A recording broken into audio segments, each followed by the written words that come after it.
करता है। और त्वरण को अगर हम परिभाषित करना चाहें तो त्वरण का मतलब ये, हम त्वरण को कैसे परिभाषित कर सकते हैं? त्वरण का मतलब क्या है बच्चों? वेग में समय के सापेक्ष परिवर्तन की दर ही क्या कहलाती है बच्चों? त्वरण कहलाती है।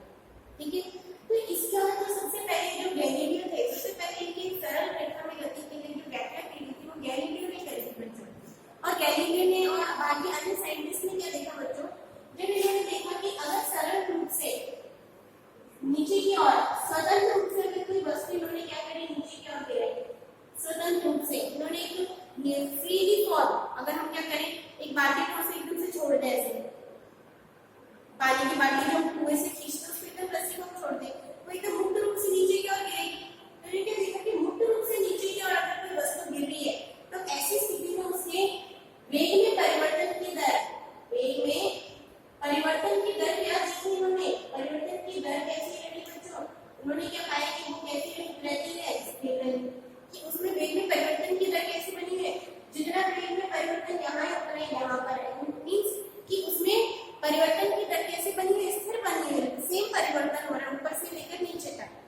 ये अब लेकिन जब इन्होंने देखा कि दूरी के सापेक्ष अगर हम उसमें वेग में परिवर्तन की बात करें तो सरल रेखा में दूरी के सापेक्ष अगर वेग में परिवर्तन देखें तो जैसे जैसे दूरी क्या हो रही है बच्चों? बढ़ती जाती है। जैसे जैसे दूरी क्या हो रही है?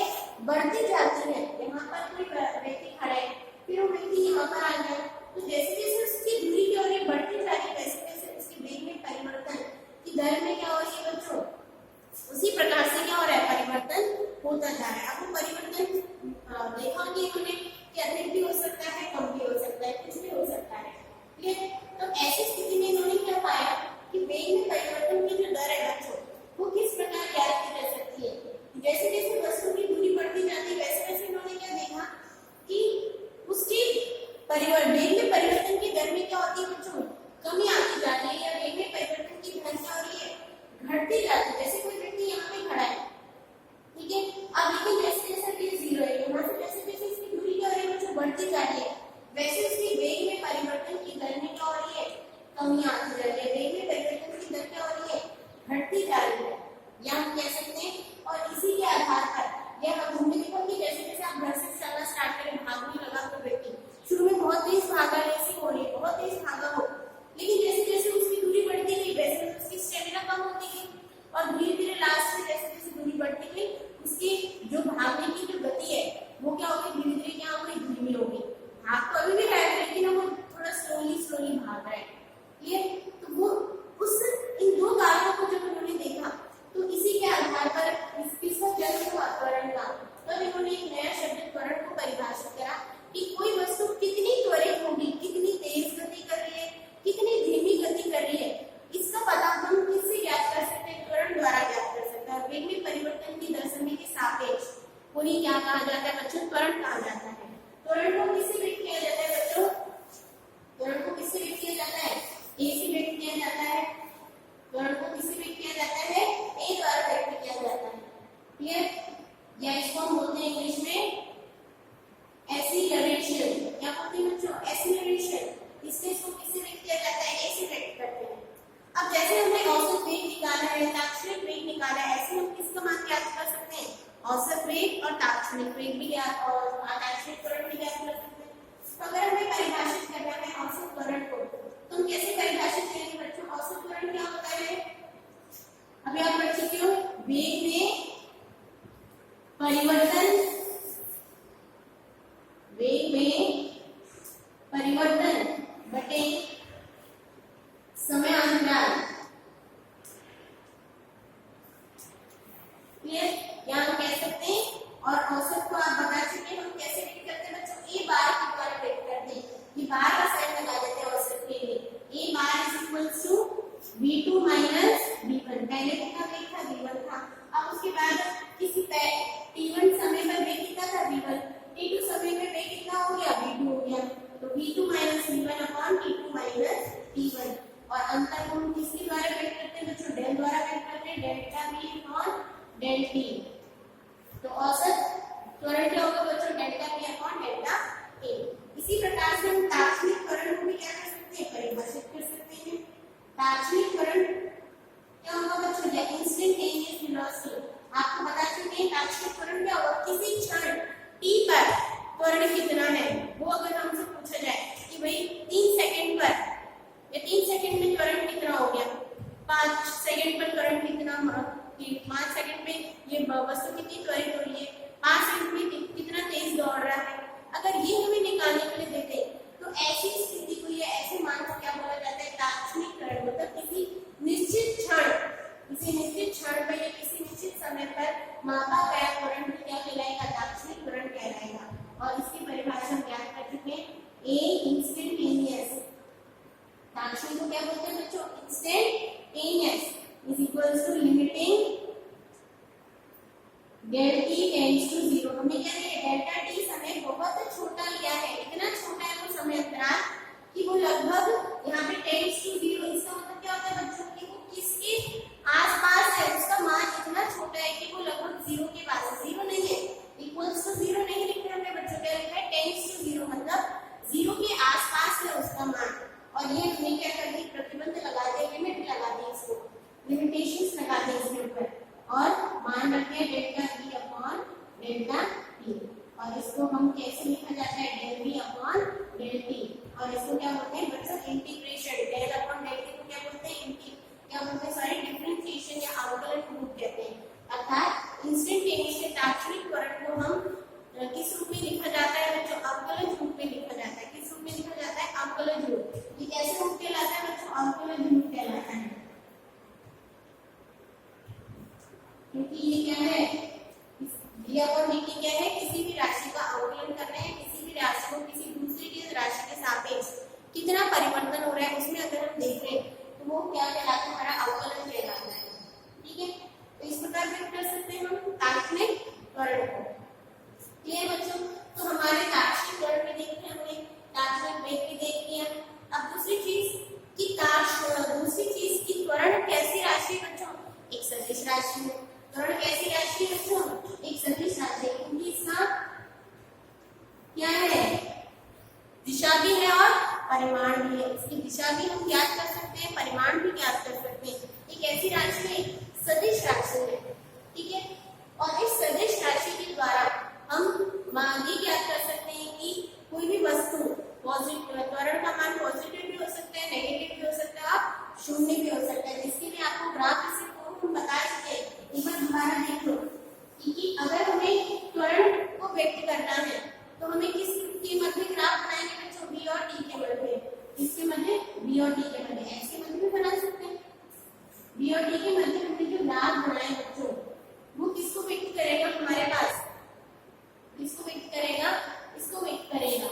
इस प्रकार से व्यक्त करेगा कि अगर हमारे पास f और t के मध्य देख लेते हैं, अगर हमारे पास ग्राफ कैसा आ रहा है बच्चों, अगर हमारे पास ग्राफ कैसा आ रहा है बच्चों, इस तरह से आ रहा है, दूसरा ग्राफ हमारा इस तरह से, और तीसरा ग्राफ हमारे पास, और तीसरा ग्राफ बच्चों कैसा आ रहा है हमारे पास, इस तरह से आ रहा है। क्लियर, ये बीडी वक्र है। अब ये चीज आपको बताइए कि जब हमारे पास वक्र नीचे की ओर होगा, वक्र कैसा होगा, नीचे की ओर बढ़ेगा, मतलब उसका जो अवकल भाग है कैसा भाग होता है, जहाँ पे क्या होता है हमारे पास गुफा वाला भाग जो होता है, इस तरह से गड्ढे वाला भाग जो होता है वो अवकल भाग कहलाता है, और ऊपरा वाला भाग क्या कहलाता है, उत्तल। या ये भी कह सकते हैं जब उत्तल भाग ऊपर होगा और उत्तल यहाँ पे उत्तल भाग क्या है नीचे, इसमें अवकल भाग नीचे की ओर है हमारे पास। ठीक है, जब नीचे की ओर होगा, कटोरी नीचे की ओर रखी हुई है, तो आप उसमें कोई सामान रख सकते हैं, नहीं रख सकते। तो ये किसको व्यक्त कर रहा है, त्वरण क्या है यहाँ पे, नेगेटिव। जब आपका अवकल भाग ऊपर की ओर है, कटोरी कैसी रखी हुई, सीधी रखी हुई है आपने, तो हमारे पास ए क्या होगा बच्चों, पॉजिटिव होगा, और यहाँ पर ए क्या होगा बच्चों, हमारे पास कांस्टेंट होगा। ए क्या है यहाँ पे बच्चों, कांस्टेंट। ई बी और डी के मध्य परिवर्तन कैसा आना है, सीधा आ रहा है, सीधी रेखा प्राप्त है। सीधी रेखा किसको बताती है, हमारे पास स्लोप, ये स्लोप भी किसको बता रहा है, त्वरण को बता रहा है। ये स्लोप किसको बता रहा है, त्वरण को बता रहा है। ये स्लोप भी त्वरण को बता रहा है, लेकिन यहाँ पे परिवर्तन हो रहा है, यहाँ पे क्या बड़ा फिर कम हो गया, यहाँ पे क्या कम हो रहा है फिर बढ़ गया, यहाँ पे क्या हो रहा है हमारे पास सीधा जितना वेग में परिवर्तन हो रहा है, समय में परिवर्तन क्या बना हुआ है, सेम बना हुआ है। इट मींस त्वरण क्या रहता है, यहाँ पे कांस्टेंट बना रहता है। ये तीन स्थितियां हम देख सकते हैं।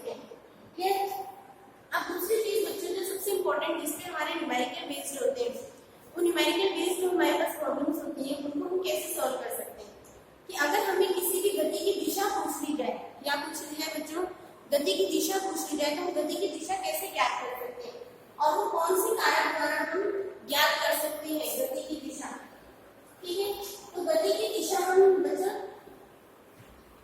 विस्थापन के द्वारा तो ज्ञात कर सकते हैं, परंतु विस्थापन कैसी राशि है, सदिश राशि आप पढ़ चुके हो कि उसका मान पॉजिटिव। आप बोलोगे कि हमें मैडम पॉजिटिव नेगेटिव से पता चल जाएगा कि आपकी गति की दिशा कहाँ पर है, कि कोई भी वस्तु कहाँ गति कर रही है।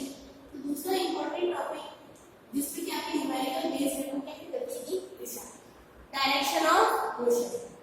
क्या कैसे क्या करते हैं बच्चों, अगर हमारे पास सबसे पहले विस्थापन को लेके देखते हैं, सबसे पहले हम किसको ले रहे हैं, विस्थापन। ये अब विस्थापन हमारा या तो विस्थापन हमारा 10 + 10 मीटर है या हमारे पास विस्थापन के -10 मीटर है। ठीक है, हम पढ़ चुके विस्थापन कैसी राशि बच्चों, सदिश राशि, या तो इसकी वैल्यू पॉजिटिव होगी या नेगेटिव होगी। अब पॉजिटिव से मतलब अगर हमने एक नंबर लाइन बनाई है, ये हमारी नंबर लाइन है, ये बीच में 0 है, तो यहाँ पर तो क्या होगा +10 मीटर और यहाँ पर क्या होगा -10 मीटर। तो जब हम +10 मीटर की बात कर रहे हैं मींस यहाँ की बात कर रहे हैं, जब हम -10 मीटर की बात कर रहे हैं यहाँ की बात कर रहे हैं। इसका मतलब ये नहीं बच्चों कि अगर हम -10 मीटर बोल रहे हैं तो वो आगे पीछे की ओर जा रहा है और +10 मीटर बोल रहे हैं तो वो आगे आगे की ओर आ रहा है। ये केवल बता रहा है कि विस्थापन यहाँ पर है, विस्थापन इस यहाँ पर है, लेकिन वो उसकी गति की दिशा को नहीं बता रहा कि वो किस दिशा में गति कर रहा है बच्चों। इसलिए कभी भी बच्चों हम ये नहीं बता सकते इसके द्वारा, विस्थापन के द्वारा हम किसी भी वस्तु की गति को हम व्यक्त नहीं कर सकते कि वो वस्तु आगे की ओर गति कर रही है या पीछे की ओर गति कर रही है। केवल विस्थापन में हमें पता चलता है कि वो हमें पॉजिटिव डायरेक्शन में उसे बनाना है या नेगेटिव डायरेक्शन में। इसका मतलब ये नहीं कि हमें भाई कोई -10 मीटर को सीधा बता दें हाँ भाई वो आगे पीछे की ओर चला गया। क्लियर, -10 जो मेरे इसका मतलब ये नहीं वो आगे पीछे की ओर चला गया, इट मींस कि उसका विस्थापन यहाँ पर है, ये नहीं कि वो आगे पीछे की ओर जा रहा है। यहाँ अगर हम +10 लेते तो उसका विस्थापन यहाँ पर है इस क्वाड्रेंट में।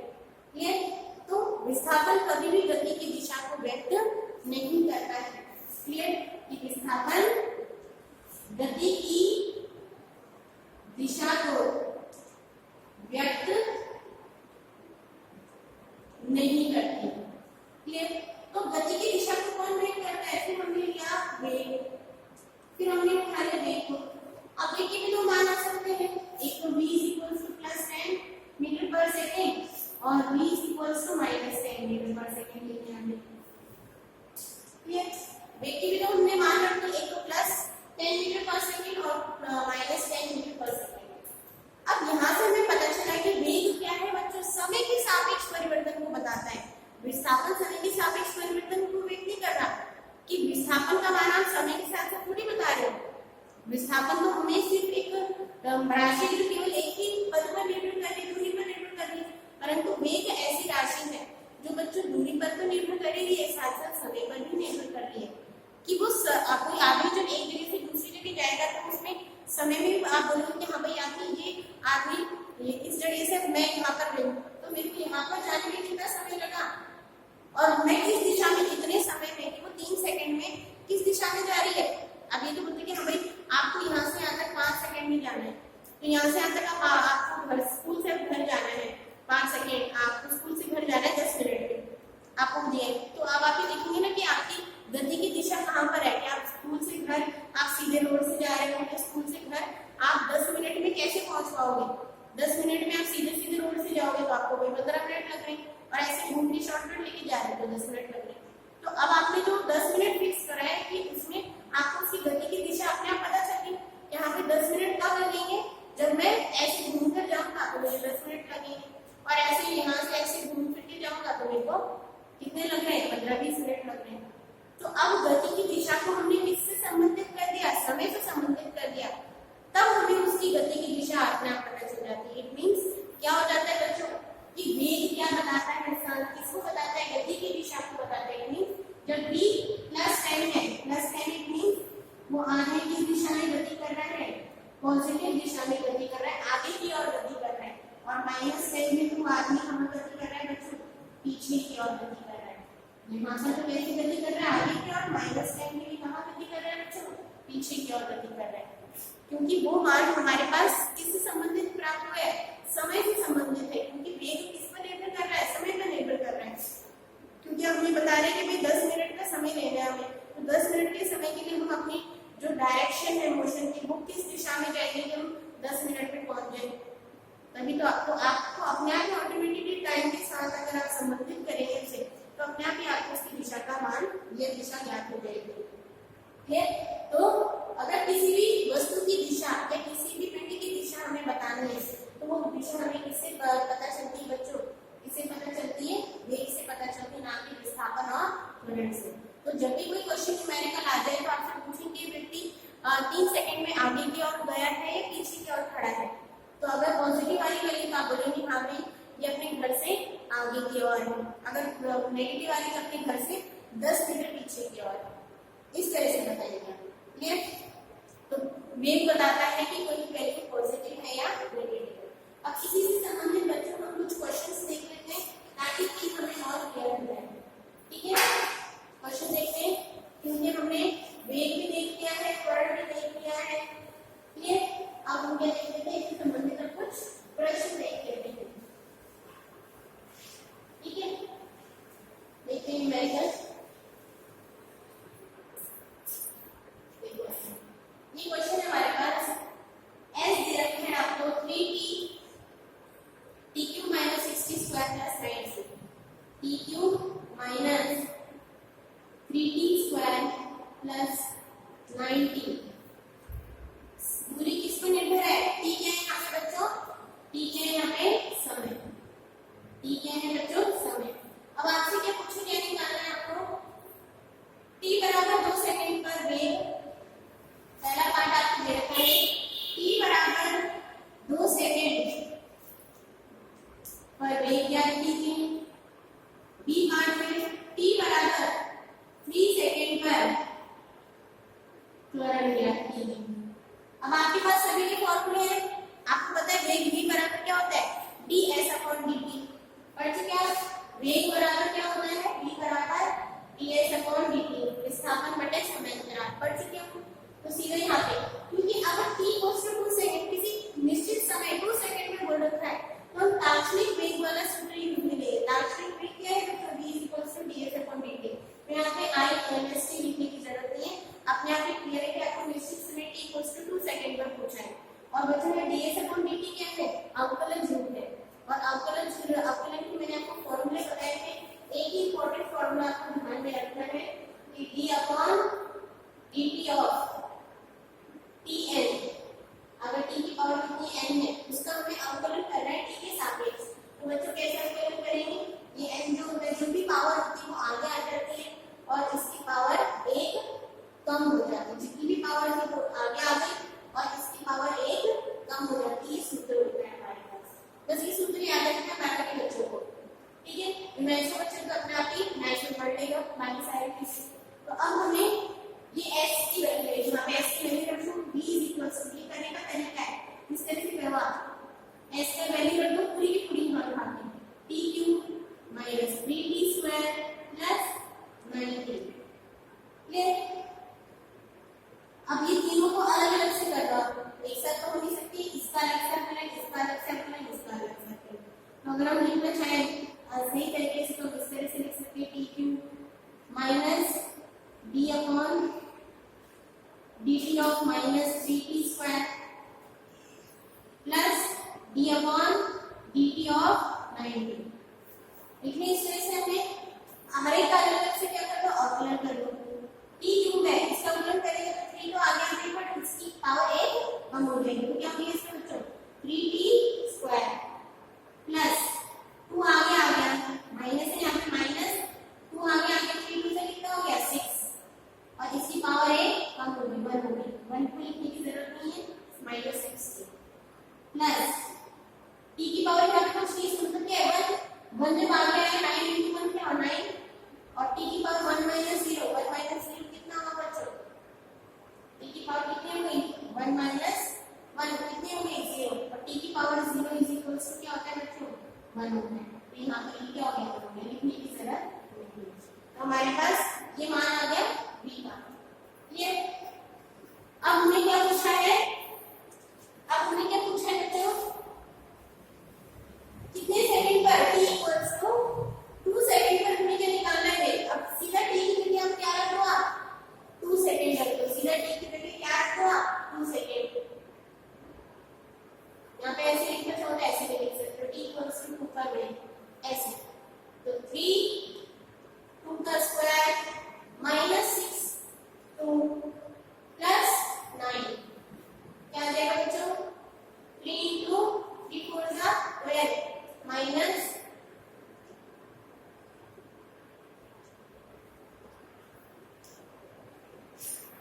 9 कितना आ गया बच्चों हमारे पास,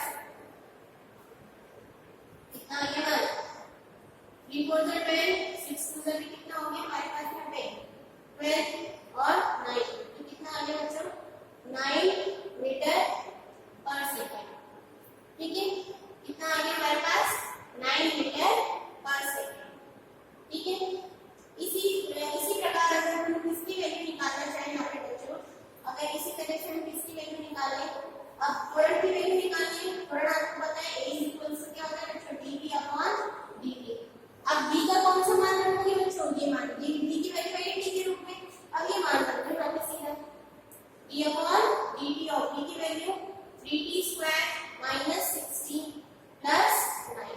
अब इसका अवकलन करेंगे अलग अलग से, इसका अवकलन करें तो क्या है 2 आ गया 2 3 जा 16 और इसका क्या हो गया माइनस 6। क्लियर, तो हमारे पास क्या आ गया वैल्यू, अब a की वैल्यू कितने सेकंड में निकालना है बच्चों हमें, t इक्वल्स टू 3 सेकंड में, 6 into 3 माइनस 6 कितना आ गया 18 माइनस 6 कितना आ गया बच्चों 12 मीटर पर सेकंड स्क्वायर। कितना आ गया 12 मीटर पर सेकंड स्क्वायर के आ गए बच्चों, इसकी वैल्यू आ गई हमारे पास। क्लियर, तो इस तरह से हम मान निकाल सकते हैं।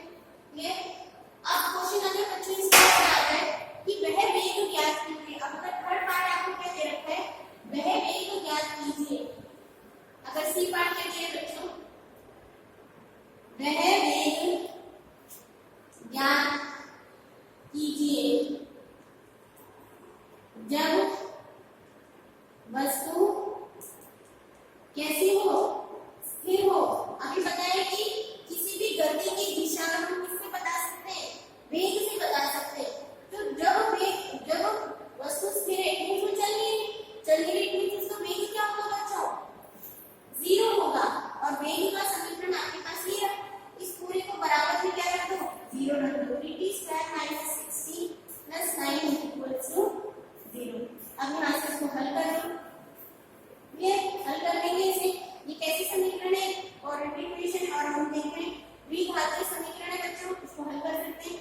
ठीक है, यहाँ पे कॉमन ले लो, कॉमन ले t square minus 2t plus 3 equals to 0।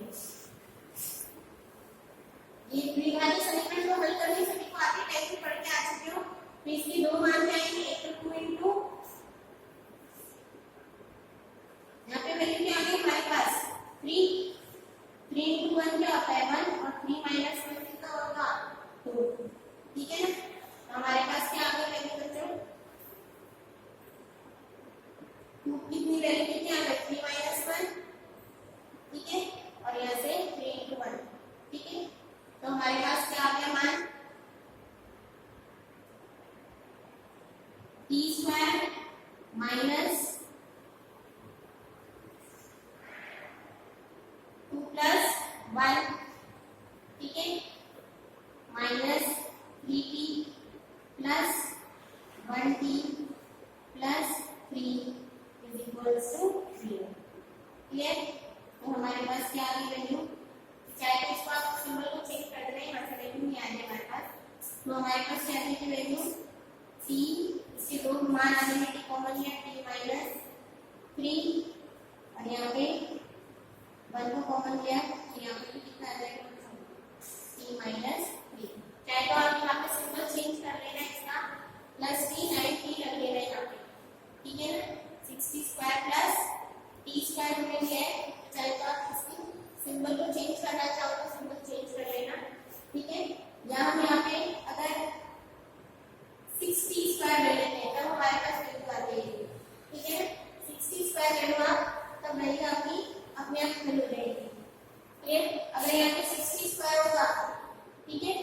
हमारे पास d की वैल्यू कितनी आएगी बच्चों 3t² minus 12t plus 9। dt का मान आएगा, a का मान कितना आएगा बच्चों, दोबारा गुणा करने से 60 माइनस 12, ठीक है। और इनका 2 सेकंड और 1 सेकंड में मान निकाल लेना जैसे वहां पे हमने निकाला है, ठीक है। अब ये मान करके देखो तो वेग का मान 0 बोल रहे थे, 0 कब होगा जब 3t² minus 12t plus 9 equals क्या होगा बच्चों 0। अब सॉल्व हो जाएगा, ठीक है। हमारे पास क्या है 3 कॉमन लिया हमने, t² minus 4t plus 3 is equals to 0, clear.